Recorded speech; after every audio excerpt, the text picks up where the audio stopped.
Brought to you by Agilus Diagnostics.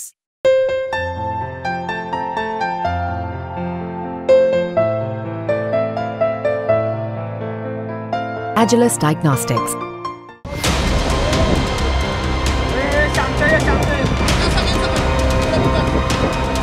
साताऱ्यात selfie काढण्यासाठी गेलेली एक तरुणी 100 फूट खोल दरीत कोसळल्याची घटना घडली.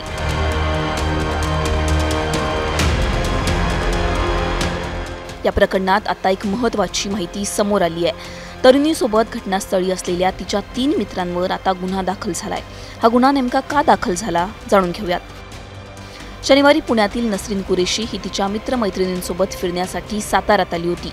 बोरणे घाटात सेल्फी काढताना नसरीन 100 फूट खोल दरीत पडली. ट्रेकर्स आणि स्थानिकांच्या मदतीनं दोरीच्या सहाय्याने तिला वाचवण्यात आलं. 40 फूट खाली पडून दगडमध्ये आल्यानं तिचे प्राण वाचवता आले.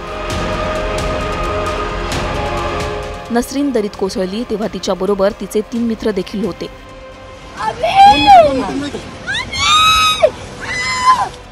व्हिडिओमध्ये नसरीन ज्या मुलाचा अभि म्हणून उल्लेख करतेय तो देखील तिच्यासोबत होता. पण नसरीन दरीत कोसळताच तिच्या सगळ्या मित्रांनी आम्ही हिला ओळखत नाही, आमचा या घटनेशी काही संबंध नाही अशी भूमिका घेतली. डोळ्यांदेखत नसरीन दरीत पडल्यानं तिच्या मित्रांना काय करायचं हे त्यावेळी समजलं नाही. त्यामुळं प्रकरण अंगलट येऊ नये म्हणून तिच्या मित्रांनी तिला ओळखण्यासच नकार दिला. हे सगळं प्रकरण पोलीस स्टेशनमध्ये गेल्यानंतर हा प्रकार समोर आला.